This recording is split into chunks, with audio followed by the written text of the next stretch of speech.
महात्मा गांधीजी नवविचार मंचच्या वतीनं कोल्हापुरात महात्मा गांधीजी राष्ट्रीय जीवनगौरव आणि राष्ट्रीय सन्मान पुरस्कार वितरण सोहळा आयोजित करण्यात आला होता.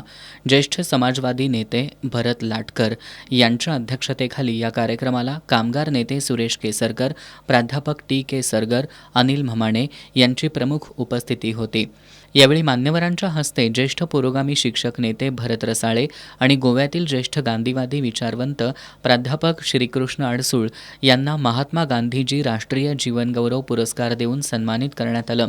रोख 50,000 रुपये, गांधी टोपी, मानपत्र, सन्मानचिन्ह आणि पुस्तकं असं या पुरस्काराचं स्वरूप होतं.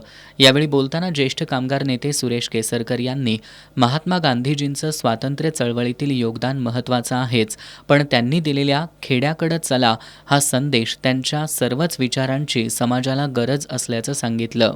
यावेळी शिक्षक नेते भरत रसाळे यांनी गांधींचे विचारच प्रतिगामी शक्तींना रोखू शकतात असं मत व्यक्त करत पुरस्काराबद्दल कृतज्ञता व्यक्त केली.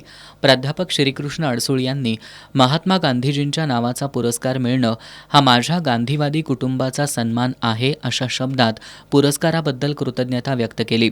प्रकाशक अनिल म्हमाणे यांनी महात्मा गांधीजींचे विचार भारतीयांच्या मनामनात नसानसात असल्यामुळं ते कुणी कितीही प्रयत्न केले तरी संपणार नाहीत असं सांगितलं.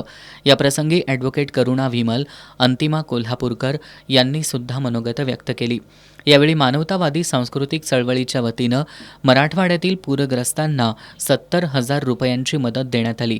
यावेळी प्राध्यापक भाऊसाहेब गोसावी, प्राध्यापक नानासाहेब लिगाडे, विश्वनाथ पाटील, राजेंद्र अहिवळे, काळूराम लांडगे, शंकर पुजारी, श्रीकृष्ण शिंदे, संदीप वानखेडे, डॉक्टर दिगंबर कुलकर्णी, सुखदेव पखाले, दीपक राऊत, सुशांत पाटील, हरिहर खंडारे, सुनंद भामरे, नितीन अहिरे, नरेंद्र पाटील, दशरथ कांबळे आदी उपस्थित होते.